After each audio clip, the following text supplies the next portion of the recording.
Nothing wrong in it, అది తప్పు కాదు. సమాజానికి నష్టం కలిగించే రీతిలో influencer వ్యవహరించకూడదు. Right sir.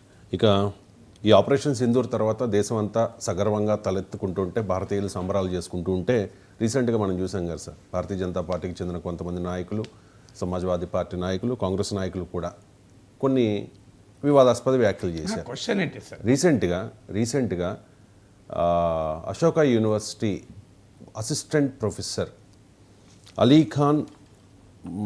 Ali Khan Mahmudabad ఈ సోఫియా ఖురేషియా మీద, వ్యోమికా సింగ్ మీద వాళ్ళు మీడియా బ్రీఫింగ్ ఇస్తుంటే దాన్ని ఒక ఆప్టిక్స్గా అభివర్ణించారు సార్.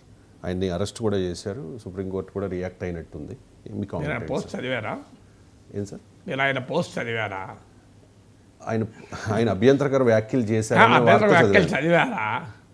మనము without reading the original post ఆయన వ్యోమికా సింగ్ పైన అసలు కామెంటే చేయలే, ఫస్ట్ పాయింట్. సో ఆయన సోఫియా ఖురేషీ పై కూడా కామెంట్ చేయలే. అసలు ఫస్ట్ అదే రాంగ్. వాళ్ళిద్దరి మీద ఆయన కామెంటే చేయలేదు. మీరు దయచేసి ఆయన పోస్ట్ చూడండి. ఆయన పోస్ట్ ఒకసారి తీయండి మీరు. ఆయన పోస్ట్ ఏంటి? భారత ప్రభుత్వము ఈ సోఫియా ఖురేషీ అంటే వివిధ మతాలకు చెందిన వారిని బ్రీఫింగ్ ఇప్పించడం ద్వారా తన ప్లూరలిస్టిక్ విజన్ అంటే బహువిధమైన బహుళత్వంతో కూడిన భారతదేశాన్ని ప్రపంచానికి ప్రజెంట్ చేసింది అని పాజిటివ్గా కామెంట్ చేశాడు. దానికి సోఫియా ఖురేషీ పైన, వ్యోమికా సింగ్ పైన కామెంట్ చేసిన ఎట్లయితుంది? ఎందుకు నేను ఇలా మిమ్మల్ని అడుగుతున్నాను అంటే, చాలా మంచి వాళ్ళు కూడా సోషల్ మీడియాలో ఏం జరుగుతుంది అంటే క్యారీ అయిపోతున్నారు. ఎవరో ఏదో అభిప్రాయం ఫార్వర్డ్ చేస్తారు. They don't go to the original, simply carried away by that opinion. ఇప్పుడు మీరు ఎలాగైతే క్యారీ అవే అయ్యారో అలా మీలాగా లక్షల మంది క్యారీ అవే అవుతున్నారు. వెరీ అన్ఫార్చునేట్లీ ఇప్పుడు నాగేశ్వర్ ఏదో మాట్లాడిన దానిపైన ఎవరో చిన్న ముక్క కట్ చేసి మీకు పంపిస్తారు. మీరు నేను అసలు మాట్లాడిన వీడియో చూడరు, ఈ ముక్క చూస్తారు. కొంతమంది అయితే ముక్క కూడా చూడరు. నాగేశ్వర్ ఇలా మాట్లాడాడట అని చెప్తే దాన్ని నమ్ముతారు. దాన్ని నమ్మి మళ్ళీ నలుగురికి షేర్ చేస్తారు. ఇది చాలా ప్రమాదకరం. ఆయన ఎక్కడా వ్యోమికా సింగ్ను, సోఫియా ఖురేషీల మీద కామెంటే చేయలే. అసలు ఆయన అన్నది ఏంటంటే పాజిటివ్ కామెంట్ అది. మీరు ఆయన ఏమన్నాడు? It reflect the pluralistic vision అన్నారు. ఆయన అరెస్ట్ చేసింది దేనికి? అరెస్ట్ చేసింది ఇప్పుడు సుప్రీంకోర్టు దాకా కూడా వెళ్ళింది. సుప్రీంకోర్టు నిన్న అర్జెంటుగా దాన్ని విచారణ టేకప్ చేసింది. సుప్రీంకోర్టు పట్టుకుని అర్జెంటుగా విచారణ టేకప్ చేస్తుందా? జాతీయ మీడియా ఖండిస్తున్నారు. దేశంలో ఉన్న ప్రముఖ ఎకడమిషియన్స్ అందరూ, ప్రముఖ మేధావులు జాయింట్గా అప్పీల్ చేశారు, ఇది కరెక్ట్ కాదు అరెస్ట్ చేయడం అని. ఆయన మరి అభ్యంతరకరమైన వ్యాఖ్యలు చేస్తే సమాజం నుంచి తర్వాత ఇవాళ కూడా ద హిందూ పత్రికలు మీరు సంపాదకీయం చదవండి, ఇంకా వేరే పత్రిక కూడా వచ్చి ఉంటుంది. నేను ఉదయం ఒక హిందూలో చూశాను.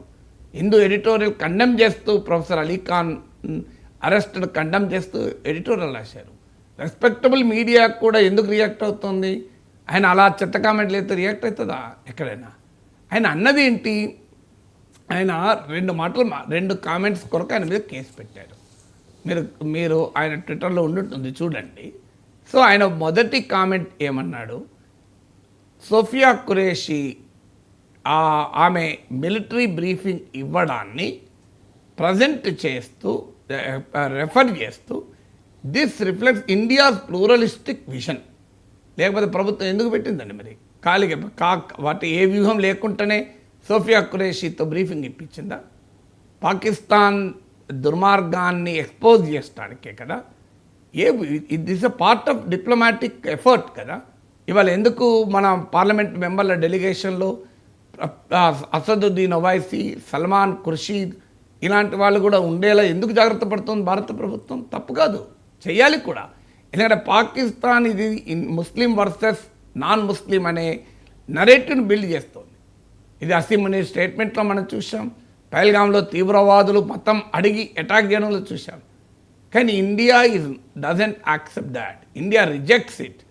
India is a United India అనే ఒక మంచి మెసేజ్ పంపడానికి భారత ప్రభుత్వము, భారత సైన్యము రెండు భిన్నమైన విశ్వాసాలు కలిగిన ఇద్దరు ఉమెన్ ఆఫీసర్స్ను ప్రజెంట్ చేయించారు. దీన్ని ఆయన అప్రిషియేట్ చేశాడు, ప్లూరలిస్టిక్ విజన్ అని. అయితే ఆయన ఏమన్నాడు? దాంతో అక్కడికి ఆగుంటే ఇష్యూ అయ్యేది కాదు. దాంతో ఏమన్నాడంటే దిస్ ఈజ్ ఇప్పుడు మా ముస్లింల పైన హేట్ రోజు విద్వేషాన్ని రగిలించేవారు సోఫియా ఖురేషీని అభినందిస్తున్నారు, సంతోషం. కానీ మూకదాడుల సంగతి ఏంది, మాబ్ లించింగ్ అని నిరంతరం మైనారిటీలపైన విద్వేషాన్ని రగిలించడం ఏంటి, ఇది సమాజంలో ఉన్న రియాలిటీ కదా అని దాన్ని ప్రస్తావించాడు. అది మొదటిది. దీనివల్ల దేశ సార్వభౌమాధికారం దెబ్బతింటుంది, దేశ సమగ్రతకు ప్రమాదము, మతాల మధ్య విద్వేషాన్ని రగిలిస్తున్నాడని పెట్టి ఆయన మీద కేసు పెట్టారు. ఆయన అన్నది ఏంటి, సో ఇండియాస్ ప్లూరలిస్టిక్ విజన్ ఒకవైపు ప్రస్తావిస్తూ దాన్ని మెచ్చుకుంటూ సోషల్ రియాలిటీ కూడా అలా ఉండాలి కదా అని అన్నాడు. ఇది నేరమా? మూకదాడులు మంచిగా ఇవ్వడం చెప్పాడా?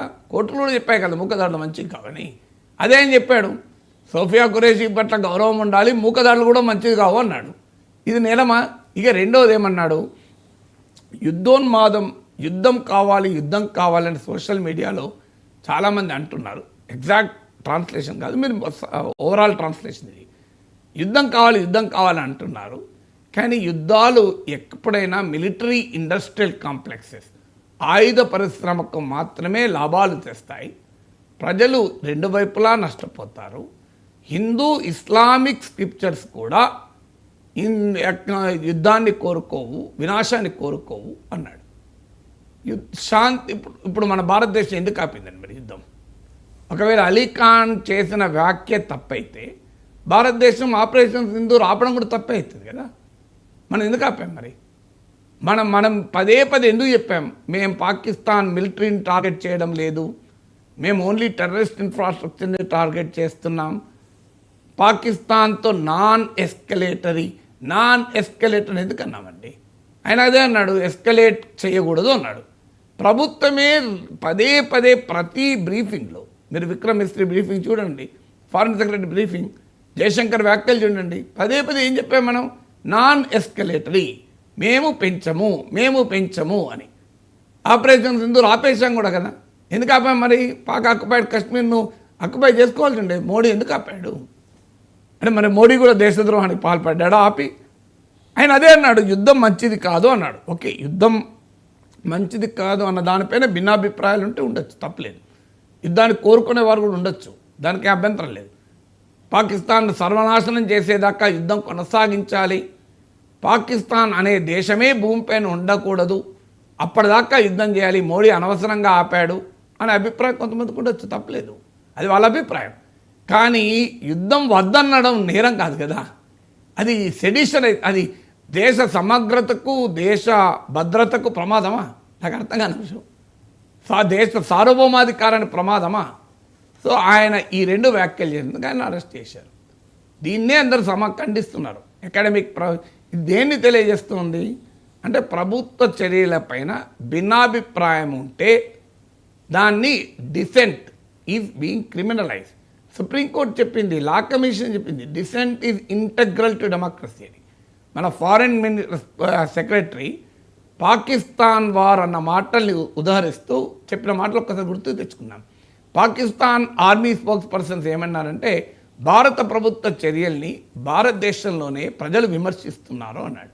దానికి మన ఫారిన్ సెక్రటరీ ఇచ్చిన అద్భుతమైన రిప్లై ఏంటంటే, పాకిస్తాన్కి ఇలాంటిది అలవాటు లేక వాడికి ఆశ్చర్యం వేస్తుంది, కానీ ఇండియా డెమోక్రసీ, పాకిస్తాన్లో డెమోక్రసీ లేదు, ఆర్మీ రూల్ ఉంది, మిలిటరీ డిక్టేటర్షిప్ ఉంది, ఆడ ప్రశ్నిస్తే అదృశ్యం అయిపోతాడు, బెలూచిస్తాన్లో అదృశ్యం అవుతున్నట్లు. కానీ దిస్ ఈజ్ ఇండియా, ఇక్కడ పార్లమెంట్లో ప్రశ్నిస్తాం, మీడియాలో ప్రశ్నిస్తాం. We have an elected prime minister Narendra Modi. అక్కడ దాకా ఆర్మీ పెట్టిన ప్రధానమంత్రి కాదు మా ప్రధానమంత్రి. మా దేశానికి ఒక పార్లమెంట్ ఉంది, మా దేశానికి ఒక వ్యవస్థలు ఉన్నాయి, మా దేశానికి ఒక సుప్రీంకోర్టు ఉంది, మా రాజ్యాంగంలో ఆర్టికల్ 32 ఉంది, కాన్స్టిట్యూషనల్ రెమెడీస్ ఉన్నాయి. ఇది కదా మన కంట్రీ గొప్పతనం. ఇది విక్రమ్ మిశ్రీ చెప్పాడు. మీకు వాళ్ళ కొత్త కనుక ప్రశ్నిస్తే వాళ్ళు ఏదో అనుకుంటున్నారు, but that is the character of Indian democracy. అమెరికాలో ప్రశ్నిస్తలేడా ట్రంప్ను? సో ప్రశ్నించడం, నేరం చేయడం అనేది చాలా ప్రమాదకరం. రెండవది అకాడమిక్ ఫ్రీడమ్. ఆయన is head of the department of political science, Ashoka university ఇది వన్ ఆఫ్ ద ప్రైవేట్ సెక్టార్లో సోషల్ సైన్సెస్లో వచ్చిన అత్యున్నత ప్రమాణాలు కలిగిన యూనివర్సిటీ సోషల్ సైన్సే కాదు, ఈవెన్ నేచురల్ సైన్సెస్లో కూడా, ఇతర సబ్జెక్టులో కూడా ఉంది. కానీ సోషల్ సైన్సెస్లో కూడా ఇది చాలా పేరుగాంచిన విశ్వవిద్యాలయం. అదే Tom Dick and Harry place కాదు. సో అక్కడ ఈయన పనిచేశాడు, ఈయన పని చేస్తున్నాడు ఇప్పుడు. సో ఆ కామెంట్ చేస్తే ఒక సీరియస్ అకాడమిషియన్ తన డిసెంట్ వ్యక్తం చేస్తే, అయ్యా మీరు సోఫియా ఖురేషిని గౌరవిస్తున్నారు, సంతోషం, కానీ ఈ మూకదాడులు ఏంది, నిరంతరం యాంటీ ముస్లిం హేట్ మాంగరింగ్ ఏంది, విద్వేషాలు ఎందుకు రగిలిస్తున్నారు, ఈ సోషల్ రియాలిటీకి సోఫియా ఖురేషిని ప్లూరలిస్టిక్ విజన్కు సంబంధం లేదు కదా అన్నారు. అలాగే యుద్ధం అంటున్నారు, యుద్ధం రెండు వైపులా వినాశానికి కారణమవుతుంది అన్నారు. భారత ప్రభుత్వ వైఖరి కదా అని చెప్పింది. యుద్ధం చేయాలన్నది భారత ప్రభుత్వ వైఖరి నాకు చెప్పండి. ఎక్కడన్నా భారత ప్రభుత్వం మేము యుద్ధం చేస్తాం, పాకిస్తాన్ అంతం చేస్తామని చెప్పారు ఎక్కడన్నా? అందుకు భిన్నంగా మేము యుద్ధం చేయడం లేదు. అసలు యుద్ధం అన్న పదవే వాడలే మన వాళ్ళు. దాన్ని ఏమన్నారు, మనం ఏమన్నాం, దాన్ని ఒక మిలిటరీ ఆపరేషన్, బాలాకోట్ స్ట్రైక్ను ప్రియంప్టివ్ మిలిటరీ ఆపరేషన్. ఇప్పుడు కూడా క్లియర్గా చెప్పాను, నాన్ మిలిటరీ, మేము మిలిటరీని టార్గెట్ చేయడం లేదు అని. వాడు మన మిలిటరీని టార్గెట్ చేశాక మనం మిలిటరీని టార్గెట్ చేశాం, అప్పుడు అది వార్ రూపం దాల్చింది. కానీ ఎర్లియర్ వార్ రూపం లేదు, మనం ఓన్లీ టెర్రరిస్ట్ ఇన్ఫ్రాస్ట్రక్చర్ని అటాక్ చేశాం. మన జయశంకరే చెప్పాడు, ఫారెన్ మినిస్టర్, మేము ముందు ఇన్ఫార్మ్ కూడా చేశామన్నాడు. అయినా వాళ్ళు వినలేదు. మేము ముందు చెప్పాం, మేము టెర్రరిస్ట్ ఇన్ఫ్రాస్ట్రక్చర్ని అటాక్ చేస్తున్నాం, మిలిటరీ ఇన్ఫ్రాస్ట్రక్చర్ చేయడం లేదు అని. కానీ ఎప్పుడు మన మిలిటరీ పైన అటాక్ చేస్తాం, అప్పుడు మనం అటాక్ చేస్తాం. అప్పుడు కూడా ఏమన్నాం, నాన్ ఎస్కలేటరీ, ఏ డొమైన్లో ఏ ఇంటెన్సిటీతో చేస్తే అంతే చేస్తామన్నాం. అంతే చేసాం కూడా. మనం ఏ డిఫెన్స్ అటాక్ చేస్తాం, మళ్ళీ మనం ఏ డిఫెన్స్ అటాక్ చేసాం. అందువల్ల ఇంత భారతదేశ ప్రభుత్వ వైఖరే కదా అది. యుద్ధం చేయడం మనం ఎందుకు నరేంద్ర మోడీ యుద్ధాన్ని కంటిన్యూ చేయాల్సి ఉండే, చేసి పాకిస్తాన్ మొత్తాన్ని ఆక్రమించాల్సి ఉండే. మనం కాదన్నమా, భారతీయులుగా సంతోషపడతాం కదా. పాక్ ఆక్రమిత కశ్మీర్ను కనీసం క్యాప్చర్ చేసుకోవాల్సి ఉండే. ఇంత మంచి అవకాశం కదా. నేను చాలాసార్లు చెప్పాను, పాకిస్తాన్ ఇంత బలహీనంగా ఎప్పుడూ లేదు. 1970 వల్ల మనం చేశాం కదా, బంగ్లాదేశ్ విడిపోయింది కదా. ఇప్పుడు కూడా బెలూచిస్తాన్ స్వతంత్ర దేశం అయ్యేలా మనం సహకరించాల్సి ఉండే. అక్కడ దాకా యుద్ధం చేయాల్సి ఉండే, పని అయిపోవు, పాకిస్తాన్ పీడ విరగడవు. మరి భారత ప్రభుత్వం ఎందుకు చేయలేదు అంటే, భారత ప్రభుత్వానికి వ్యూహాత్మకంగా దేశ ప్రయోజనాలు, దేశ హితం ఏదో అది చేస్తుంది. We believe in the government of India. అది అయినా అదే అన్నాడు. దానినందుకు ఆయన నువ్వు కేసు పెడతా అంటే రాజద్రోహం కేసు లాంటిది ఇది. సావర్నిటీ, ఇంటెగ్రిటీ, ఇది రాజద్రోహం కేసు కాదా? మీరు విచిత్రం ఉంటుంది. ఒకవైపు మధ్యప్రదేశ్ మంత్రి ఆయన టెర్రరిస్ట్ సిస్టర్ అంటాడు సోఫియా ఖురేషిని. ఇంకోరేమో సైన్యం వచ్చి మధ్యప్రదేశ్ ఉప ముఖ్యమంత్రి మోడీ కాళ్ళ మీద పడాలి సైన్యం అంటాడు. ఆ వ్యాఖ్యలు చేసినోడి పైన కేసు కూడా పెట్టారు. హైకోర్టు ఆదేశిత కేసు పెట్టారు. సుప్రీంకోర్టు ఇవాళ ఏమన్నది, అసలు నువ్వు క్షమాపణ కూడా మేము అంగీకరించమన్నది. నీ క్షమాపణ ముసలి కన్నీళ్ళు, నీ క్షమాపణలో నిజాయితీ లేదని విదేశాలు మధ్యప్రదేశ్ మంత్రి అన్నారు. ఇప్పటివరకు ఆయన పైన బీజేపీ చర్య లేదు, మధ్యప్రదేశ్ ప్రభుత్వ ముఖ్యమంత్రి చర్య లేదే. మరి ఒక ప్రొఫెసర్ ఒక వ్యాఖ్య చేస్తే, కామెంట్ చేస్తే, భారతదేశం చాలా గొప్పదండి. ఒక కామెంట్తో దేశం సమగ్రత, దేశ సార్వభౌమాధికారం దెబ్బతినేంత వీక్ కంట్రీ కాదు ఇది. పనికి అసలు పెద్ద పెద్ద దండయాత్రలు ఎదుర్కొని నిలబడ్డ దేశం ఇది. బ్రిటిష్ 200 ఏళ్ల పాలన అనంతరం బ్రిటిష్ సామ్రాజ్యవాదాన్ని ఓడించిన దేశం ఇది. ఇలాంటి గొప్ప దేశాన్ని ఒక ప్రొఫెసర్ ట్వీట్ చేస్తే దేశ సార్వభౌమాధికారము, దేశ సమగ్రత చెల్లా చెదరవుతుందంటే నా దేశం అంత బలహీనమైంది కాదు. India is a very powerful nation. శతాబ్దాల చరిత్ర ఉంది, సివిలైజేషన్ ఉంది దీనికి. ఇలాంటి దండయాత్ర, పెద్ద పెద్ద దండయాత్రలే చూసాం. ఈ కామెంట్కు దేశం అతలాకుతలం అవుతుందా? సో ఇదివరకు సుప్రీంకోర్టు జడ్జిమెంట్లు కూడా ఉన్నాయి. పౌడర్ కేక్ అండ్ స్పార్క్ అనేది, ఒక వ్యక్తి వ్యాఖ్య చేస్తే ఒక నిప్పు రవ్వ ఒక పౌడర్ కేక్ పైన పడితే ఎలా మంటలు అంటుకుంటాయో అలా అంటుకున్నప్పుడు మాత్రమే అది నేరము అన్నది. ఇప్పుడు ఆ ప్రొఫెసర్ అలీఖాన్ వ్యాఖ్యలతో ఎక్కడ అల్లర్లు జరిగాయి, ఎక్కడ ప్రమాదం జరిగింది. అందువల్ల మనము దయచేసి ఎవరైనా వ్యాఖ్యలు చేస్తే ఆ వ్యాఖ్యలు చదివి ఆ వ్యాఖ్యల్లో ఏముంది, ఆయన అన్న దాంట్లో నిజముందా, అందువల్ల ఆ వ్యాఖ్యలపైన ఇంకోరు వ్యాఖ్యలు చూసి కామెంట్ చేయకూడదు. ఆ వ్యాఖ్యలు చూసినప్పుడు మనకు ఎలాంటి అభిప్రాయం కలుగుతో అదే చెప్పాలి.